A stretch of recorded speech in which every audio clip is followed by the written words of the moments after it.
बोलिए सर।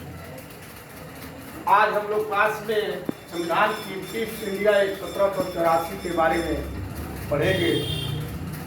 जैसा कि आप जानते हैं कि पीस इंडिया एक का नाम पीस से क्यों पड़ा।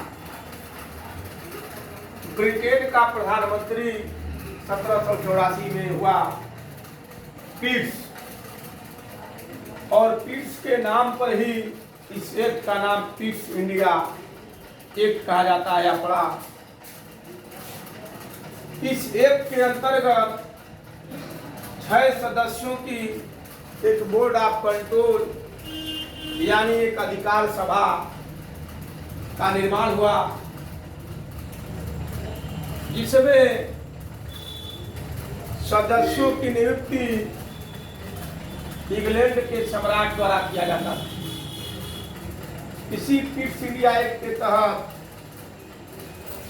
सदस्यों की नियुक्ति बोर्ड ऑफ कंट्रोल के यानी अधिकार सभा के सदस्यों की नियुक्ति इंग्लैंड का सम्राट या महारानी करती थी। पीस इंडिया एक्ट के अंतर्गत ही 1784 के कंपनी के व्यापारिक राजनीतिक क्रियाकलापों को अलग अलग कर दिया गया, यानी कंपनी का व्यापारिक काम अलग देखा जाएगा और राजनीतिक क्रियाकलाप जो होगी उसका अलग होगा। ये पीस इंडिया एक्ट के अंतर्गत ही इसकी व्यवस्था की गई। पीस इंडिया एक्ट के अंतर्गत भारत के गवर्नर जनरल के सदस्यों की संख्या घटाकर 3 कर दी गई। भारत के गवर्नर जनरल के सदस्यों की संख्या 3 कर दी गई। बोर्ड ऑफ कंट्रोल में 6 सदस्यों की एक बोर्ड ऑफ कंट्रोल यानी अधिकार सभा की नियुक्ति की गई, जिसकी नियुक्ति ब्रिटेन का सम्राट करता था। जैसा कि आप जानते हैं,